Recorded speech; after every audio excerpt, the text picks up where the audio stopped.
आज या घटनेला 22 दिवस झालेले आहेत. कोणतेही अरेस्ट वगैरे झालेलं नाही. त्यासाठी आज आम्ही दिल्लीच्या मुख्यमंत्री आदरणीय रेखा गुप्ताजी यांच्याबरोबर एक भेट घेतली होती. या भेटीमध्ये खासदार निलेश लंके साहेब, खासदार राजाभाऊ वाजे आणि भास्कर बगरे गुरुजी हे 3 खासदार आणि मी त्या मिटिंगला होतो. रेखा गुप्तानी या विषयाला अतिशय उत्स्फूर्त असा प्रतिसाद देऊन त्यांनी त्यांच्या स्वतःच्या फोनवरून सी पी साहेब गोलच्या साहेबांना फोन लावला आणि आत्तापर्यंत झालेल्या तपासाची पूर्ण माहिती घेतली. पण त्या जेव्हा स्वतः समाधानी नाही झाल्यानंतर त्यांनी सांगितलं की मुलाची तुम्ही स्वतः सुसाईड नोट वाचली का? कारण या मुलानं एवढं हुशार आहे, तो मेडलिस्ट मुलगा आहे, एवढी सर्टिफिकेट्स आहेत आणि तो लिहितो आहे की माझ्यासारखं असं होऊ नये आणि तुमच्याकडे एवढी मोठी सुसाईड नोटसारखी एव्हिडन्स असताना तुम्ही अजून का ॲक्शन घेतली नाही? आणि तर त्यासाठी त्यांनी आजचा वेळ मागितला आणि त्यांनी सी पी साहेबांना आज स्वतःच्या ऑफिसमध्ये बोलवून याचा खुलासा करण्याची विनंती केलेली आहे. इतका दिवस का लागतात या सगळ्या याच्यामध्ये आणि तुम्हाला कशा पद्धतीने हे कॉपरेट करतायत का? नाही, पोलिसांचं सपोर्ट अजिबात नाही. कारण 20-22 दिवस झाले या घटनेला. आज कोणालाही अरेस्ट केलेलं नाही. आम्ही पोलिसांच्याकडे विचारूनच करतो आहे. तर पोलीस फक्त शाळेची 12:15पर्यंतचीच फुटेज त्यांनी आत्तापर्यंत आम्हाला दाखवलेली आहे. पण हा सगळा जो त्याला झालेला त्रास आहे, तो त्याच्या मित्रांनी सांगितलेला त्रास आहे, तो ड्रामॅटिक क्लासमध्ये झालेला त्रास आहे आणि तो ड्रामॅटिक क्लासचं फुटेज त्यांनी फॉरेन्सिकला पाठवलं असं म्हणून सांगितलं. पण आम्ही त्यांना विचारतो की फॉरेन्सिकला तुम्ही ओरिजिनल पाठवलं असेल, त्याची कॉपी केलेली असेल जसं बाकीची आहे तशी, तर त्यांनी त्याचं उत्तर दिलेलं नाही अजून आणि त्यांनी त्यासाठी सुद्धा पोलिसांनी वेळ मागितलेला आहे. तुमचा काही शाळेशी संपर्क झाला आहे का किंवा त्या ठिकाणी तुम्ही काही फुटेज पाहिलं आहे का? काय नक्की घडलं त्या शाळेमध्ये? नाही, शाळेचा कोणाशीही अजून आमच्याशी संपर्क केलेला नाही आणि आम्ही पण शाळेत गेलेलो नाही.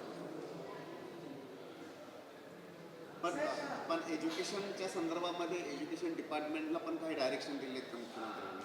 हो, त्यांनी लगेच एज्युकेशन डिपार्टमेंटच्या डायरेक्टर वेदिका मॅडम यांना लगेच फोन केला आणि त्यांना या गोष्टीची विचारपूस केली. कारण 6 महिन्यापूर्वी माझ्या मुलाने फक्त क्लास टीचरला एक प्रश्न केला होता की आपल्या शाळेत नॅशनल अँथम का होत नाही? तर त्यासाठी रेखा गुप्ताजी खूप कडक झाल्या आणि त्यांना सांगितलं की या मिशनरी स्कूलमध्ये एखाद्या मुलानं आपल्या भावना पण प्रकट करायच्या नाहीत का? का मिशनरी स्कूलसाठी काय वेगळी गाईडलाईन आहे का? का मिशनरी स्कूल म्हणजे फक्त धर्म परिवर्तनासाठी बनवलं आहे का? तर मग त्यांना शोकॉस नोटीस आज काढायची त्यांना काढण्यासाठी सांगितलेलं आहे आणि शक्यतो त्यांचा प्रयत्न असा असेल की अशा शाळांना वचक बसण्यासाठी या शाळेवर कडक आणि कायदेशीर कारवाई करून ही शाळा शासनाच्या आधारित यावी असा त्यांचा प्रयत्न असेल. नाही, आज शोकॉस नोटीस काढणार आहेत असं त्यांना सांगितलं की आज शोकॉस नोटीस एज्युकेशन बोर्डाकडून काढा म्हणून. सर, एक असा प्रश्न आहे की तुम्ही वारंवार सातत्याने आंदोलन करताय शाळेच्या विरोधात. आज तुम्ही मुख्यमंत्र्यांना भेटलात, तुम्ही पोलिसांना पण मध्ये भेटलात. नेमकं तुम्ही किती होपफुल आहात की पुढे चाललंय का केस, की तिथेच रखडता? नाही, केस आम्ही प्रत्येक बाजूनं लढतो आहे. आम्ही आज कॅम्पेनिंग करतो आहे पूर्ण दिल्लीमध्ये रिक्षाच्या मागे लावून. जस्टिस फॉर शौर्य पाटील, हायकोर्टामध्ये रिट पिटिशन टाकलेली आहे. चीफ जस्टिसला सुमोटो करण्यासाठी पण आम्ही पत्र पाठवलेलं आहे आणि पोलिसांच्या पाठीमागे लागलेलो आहे आणि कायदेशीर प्रत्येक कारवाई म्हणजे आम्ही सर्व बाजूनी शाळेवर दबाव टाकतो आहे. कारण त्या मुलाची इच्छा होती की माझ्यासारखं असं दुसऱ्या कोणत्याही मुलाने करू नये, यासाठी आम्ही हे सगळं प्रयत्न करतो आहे. मुख्यमंत्र्यांनी जेव्हा फोन केला तर पोलीस आयुक्तांनी त्यांना काय सांगितलं याबद्दल काही माहिती मिळाली? जेव्हा मुख्यमंत्र्यांनी स्वतःच्या फोनवरून जेव्हा फोन केला त्यांना, तेव्हा त्यांनी सांगितले की या गोष्टीची मी तपास करतो. पण तेव्हा त्या कडक भाषेत बोलले की या गोष्टीला 20-22 दिवस झाले, तुम्ही अजून कोणतीही अरेस्ट केली नाही. तर त्यांनी त्यासाठी आज त्यांच्याकडून खुलासा मागवण्यासाठी भेटीला बोलवलेलं आहे त्यांना. सर, हिंदी में जानना चाहेंगे, आज दिल्ली के मुख्यमंत्री रेखा गुप्ता इनको आप मिले हैं, क्या आश्वासन दिया है उन्होंने और क्या कोई एक्शन लिया है? आज इस घटना को लगभग 20 से 22 दिन हो गए हैं और किसी को भी कोई अरेस्ट नहीं किया गया है. और वैसे सुसाइड केस में जो जिसने सुसाइड किया उसने अगर खुद की सुसाइड नोट में किसी के नाम लिखा हो तो वो सबसे बड़ा एविडेंस होता है. लेकिन पुलिस प्रशासन ने अभी तक किसी को भी सुसाइड नहीं अरेस्ट नहीं किया गया है. तो आज इस सिलसिले में महाराष्ट्र के 3 सांसद नीलेश लंके जी, राजाभाऊ वाजे जी और भास्कर बगरे जी, इनके साथ मैं दिल्ली के मुख्यमंत्री रेखा गुप्ता जी से एलजी हाउस पे मिला था तो उन्होंने दिल्ली के कमिश्नर ऑफ पुलिस गोलचा साहब से फ़ोन पे बात करी है और इस बारे में जानकारी ली है।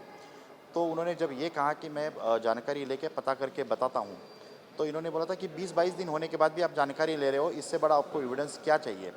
बच्चा इतना होशियार था, होनहार था, आप उसकी सुसाइड नोट आपने खुद पढ़ी है क्या? ऐसा सीपी साहब को पूछा, तो उन्होंने ये बोला कि आज शाम तक मैं आपको इसका रिपोर्ट दे दूँगा। ठीक है। सर एकच मिनटं हिंदी में आगे कि शो कॉज नोटिस वगैरह दे दी गई है और आप कितने होपफुल है, आपको क्या बताया गया? उसके बाद सीएम रेखा गुप्ता जी ने एजुकेशन डायरेक्टर वेदिका जी से भी बात करी है और उनको इस स्कूल को शोकॉज देने के लिए बोला गया है और टेक ओवर करने की भी बात करी है कि इस तरह से इस स्कूल को सबक सिखाया जाए कि दिल्ली में ऐसा कोई भी घटना दोबारा ना हो, कोई भी स्कूल इस तरह से बच्चों के साथ हरकत ना करे, एक सबक पेश किया जाए, ऐसा मुख्यमंत्री जी ने एजुकेशन ऑफ डायरेक्टर को भी बोला गया है। आप लगातार आंदोलन कर रहे हैं, कितने पिछले 15 दिन से ज़्यादा, आप कितने होपफुल हैं और आप उसको आगे कैसे लेंगे? बिल्कुल हम होपफुल है, पे कानून पे हमारा पूरा भरोसा है और हमें पूरी उम्मीद है कि हमें न्याय मिलेगा और ये आंदोलन भी ऐसे ही चलता रहेगा।